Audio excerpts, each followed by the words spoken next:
Halo, Assalamualaikum warahmatullahi wabarakatuh. Bertemu kembali dengan saya di channel khusus membahas sejarah Aceh yang terpercaya. Kali ini kita akan membahas sosok Tengku Muhammad Daud Bereh, apa dan siapa beliau sebenarnya. Menurut informasi, beliau lahir sekitar tahun 1898 di Pidia.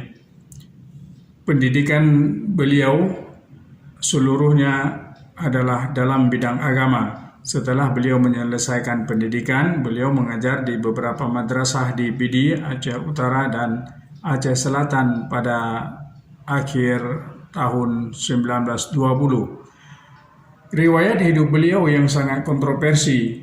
Menurut satu versi, beliau adalah anak ke-10 Bereh. Sedangkan pada versi lain menyebutkan beliau sebagai seorang anak Cina yang diangkat oleh sebuah keluarga Ule Balang Aceh.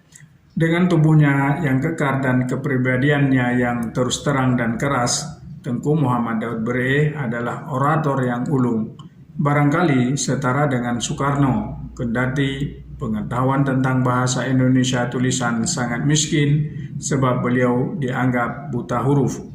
Dia dapat berbicara dengan bahasa Indonesia yang baik. Beliau mempunyai 3 orang istri. Istri pertama beliau adalah putri dari gurunya sendiri, sedangkan istri keduanya adalah janda Tengku Muhammad Ule Balang Kemangan yang dibunuh dalam peristiwa Perang Cumbu. Daud Bereh sendiri mendirikan sebuah madrasah modern di Pidi pada tahun 1920-an dan kemudian tahun 1939 beliau bersama Tengku Abdurrahman Menasah Mecap mendirikan Pusa. Bersama pemimpin Aceh lainnya, beliau ditangkap oleh Jepang tidak lama setelah Jepang mendarat di Aceh. Kemudian setelah dibebaskan, ia bekerja sama dengan Jepang, mulai partisipasinya dalam Maip Katra. Di masa revolusi, ia muncul sebagai tokoh utama yang mendirikan Masyumi di Aceh pada tahun 1946. Mulanya beliau berkarir sebagai kepala kantor urusan agama pada akhir tahun 1945. Kemudian beliau diangkat oleh pemerintah pusat menjadi gubernur militer Aceh Langkat dan Tanah Karo pada tahun 1947 dengan pangkat Jenderal Mayor. Jabatan ini dipegang sampai tahun 1949. Ketika jabatan ini dihapus, kemudian ia menjadi gubernur Aceh yang pertama. Beliau dimutasikan ke Kementerian Dalam Negeri di Jakarta dan diangkat menjadi anggota DPR pada awal tahun 1950, seiring dengan penciutan status Aceh dari provinsi menjadi keresidenan dalam Provinsi Sumatera Utara. Frustasi atas perkembangan politik setelah kemerdekaan, ia memimpin pemberontak Darul Islam di Aceh pada tahun 1953 sampai 1962. Setelah pemberontakan berakhir, ia mengundurkan diri dari kancah politik. Ali Hashimi pernah mempersoalkan pengangkatan Daud Bereh sebagai gubernur melalui telegramnya yang dikirim ke Jakarta. Dalam telegram itu, Ali Hashimi mempersoalkan mengapa Muhammad Hatta yang ketika itu wakil presiden mengangkat seorang yang buta huruf untuk posisi yang sangat penting. Tengku Muhammad Daud Bereh adalah seorang pejuang kemerdekaan Indonesia. Pernah pula ia menjadi gubernur. Tapi ia lalu merasa disepelekan oleh Jakarta sewaktu daerah kelahirannya dileburkan dengan Sumatera Utara pada tahun 1953. Dalam periode Perdana Menteri Muhammad Nasir, penggabungan itu secara tidak sopan memecat Sang Tengku dari jabatannya, suatu yang bukan saja amat menghina Tengku Muhammad Daud Bereh, tetapi juga melukai banyak hati rakyat Aceh. Dan luka kian menganga ketika rakyat menganggap para petinggi Tentara Nasional Indonesia yang bertugas di Aceh saat itu berhaluan ke kiri-kirian. Republik pun kian terasa jauh dari Serambi Mekah. Bagi Daud Bereh, segala kekecewaan itu hanya punya satu jalan keluar, yaitu merdeka.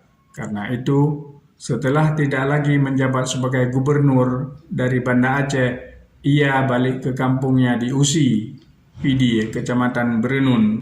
Sebentar saja ia telah menghimpun kekuatan lalu memimpin perlawanan gerilya melawan serdadu Indonesia. 9 tahun ia berjuang habis-habisan di hutan, tapi jalan keluar tak kunjung dapat dijejakinya. Lelah berperang. Pada tahun 1962, beliau lalu menerima tawaran damai pemerintah Indonesia dan turun gunung pada tahun itu juga. Sebagai imbalan, janji Jakarta memperlakukan syariat Islam di Aceh. Dari gunung ia kembali ke kampung dan menatap di sebuah bilik di samping masjid di desanya, menjadi imam di situ. Pengaruh Muhammad Daud Bereh kian dalam merasuk ke hati rakyat. Profesor Nazaruddin Syamsuddin, pakar politik yang pernah menulis buku Pemberontakan Kaum Republik, Kasus Darul Islam, punya cerita bagaimana rakyat amat menghormati figur karismatik ini. Pada 7 Juli 1973, Profesor Nazaruddin mewawancarai Daud Bereh untuk kepentingan studinya. Sedang asyik-asyiknya mereka berbincang, seorang petani lewat naik sepeda. Ia baru saja pulang dari kebun. Ia mampir sebentar hanya untuk mencium tangan sang tengku, lalu memberikan 6 biji ketimun yang baru dipetiknya. Hampir setiap hari Profesor Nazaruddin melihat pemandangan itu. Ada saja warga yang datang membawa makanan dan buah-buahan ke rumah itu. Tapi berbagai pendekatan dan pemberian dari Jakarta selalu ditolaknya. Kesempatan damai tak kunjung melumarkan kekerasan hatinya terhadap pemerintah pusat. Abu Daud kecewa, janji tentang syariat Islam ternyata tidak pernah dipenuhi. Iming-iming itu baru terrealisasi 43 tahun kemudian melalui Undang-Undang Nanggro Aceh Darussalam yang disahkan pada tahun 2002, 16 tahun setelah Daud Bereh wafat. Kekecewaan itulah yang lalu diutarakannya berulang-ulang dalam setiap ceramahnya di masjid-masjid di Aceh maupun di Medan. Pada tahun 1970-an, di Aceh Utara didirikan pabrik gas Arun, tetapi mesin industri yang menderu cepat itu hanya membuat rakyat Aceh kian tertinggal. Tak pelak, jurang itu melahirkan kembali perlawanan baru terhadap Jakarta. Kali ini dipimpin oleh Tengku Muhammad Hasan Ditiro. Hasan Ditiro paham betul bahwa restu Daud Bereh amatlah penting untuk menopang gerakannya. Itu sebabnya sekembali dari Amerika Serikat 2 kali ia bertemu ke rumah Daud Bereh untuk meminta sokongan. Menurut Nazaruddin Syamsuddin, sebagaimana pernah dituturkan langsung Daud Bereh kepadanya, Hasan Ditiro menemui sang tengku pada akhir tahun 1975 di rumahnya di Berenun. Takut terhadap pengaruh Daud Bereh yang kian besar, Jakarta kemudian mengirim sebuah tim khusus ke Aceh untuk membawa Daud Bereh ke Jakarta pada 1 Mei 1978. Tim ini dipimpin oleh Syafri Syamsuddin, Kepala Dinas Penerangan TNI. Para utusan tiba di kediaman Abu Daud Bereh tidak lama seusai sholat subuh. Dikisahkan oleh menantunya Nur El Ibrahimi, tim Syafri Syamsuddin meminta kesediaan sang tengku untuk ikut bersama mereka ke Jakarta. Kami diperintahkan membawa Abu Daud Bereh ke Jakarta untuk menjadi saksi di Pengadilan Negeri Surabaya dalam perkara Haji Ismail yang dituding terlibat dalam aksi komando jihad. Peristiwa ini disaksikan langsung oleh tengkunya Aisyah, istri ketiga Tengku Daud Bereh. Karena sudah tua dan sakit-sakitan pula, tentu Tengku Muhammad Daud Bereh keberatan untuk dibawa ke Jakarta. Dengan santun ia menjawab, "Maaf, bukannya tidak bersedia.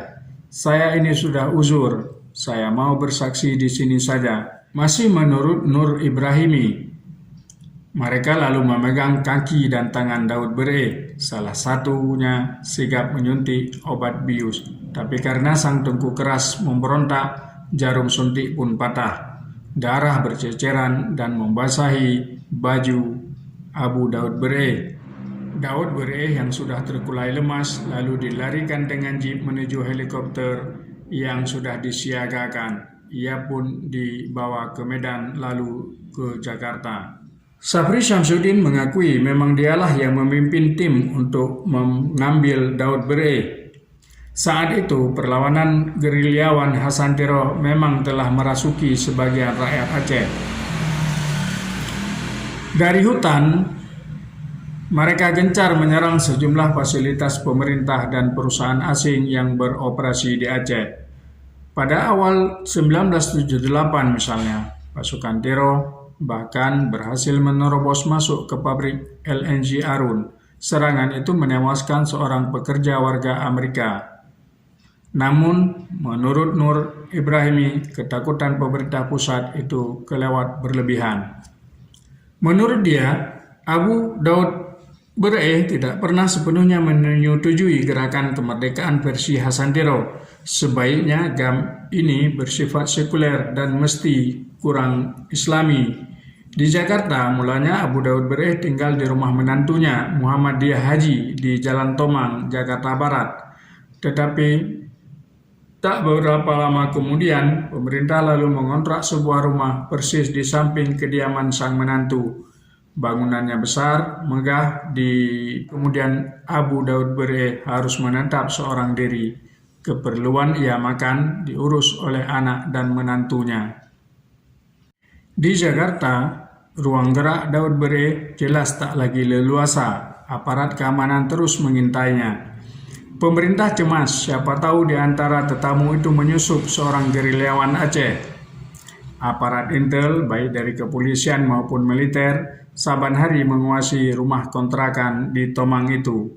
Ketat menguntit kemanapun Abu Daud Bereh melangkah. Karena itulah Abu Daud sendiri menyebut kediamannya megah di Tomang itu sebagai sangkar emas pemerintah Indonesia. Dikungkung begitu, lama-kelamaan tergerogoti juga kesehatan Daud Bereh. Beberapa kali ia jatuh sakit, dirangrong, diabetes, dan paru-paru basah. Berkali-kali ia minta pulang ke Aceh. Baru pada tahun 1982 saat kondisi kesehatannya terus merosot, pemerintah mengabulkan. Di Aceh, ia dikembalikan menempati bilik di samping masjid di kampung kelahirannya. Sakitnya kian parah. Pada tahun 1985, ia terjatuh dari ranjang. Engsel pinggulnya cedera berat dan ia tak sanggup lagi berdiri. Walaupun begitu, semangatnya tidak pernah pudar. Dalam keadaan selalu terbaring di tempat tidur, ia tetap menerima tamu dari berbagai kalangan, pejabat pemerintah, mahasiswa yang sedang menyusun skripsi, atau petani yang sekedar ingin mencium tangannya. Sikap kritisnya terhadap pemerintah pusat pun tidak lumer. Berkali-kali ia mengirim surat ke Presiden Soeharto mengingatkan kian merebaknya kemerosotan moral di Aceh. Ia baru menyerah ketika ajalnya menjemput pada Rabu 10 Juni 1987. Abu Daud Bereh menutup mata dalam usia 89 tahun. Dari Jakarta, Presiden Soeharto mengirim karangan bunga dan kawat khusus duka cita. Jasad Tengku Daud Bereh bersama segenap impiannya tentang masa depan Aceh dimakamkan di bawah pohon mangga di pekarangan Masjid Baitul A'la Lil Mujahidin di Brenun, sebagaimana yang ia minta. Demikian sedikit ulasan tentang Tengku Muhammad Daud Bereh. Wassalamualaikum warahmatullahi wabarakatuh.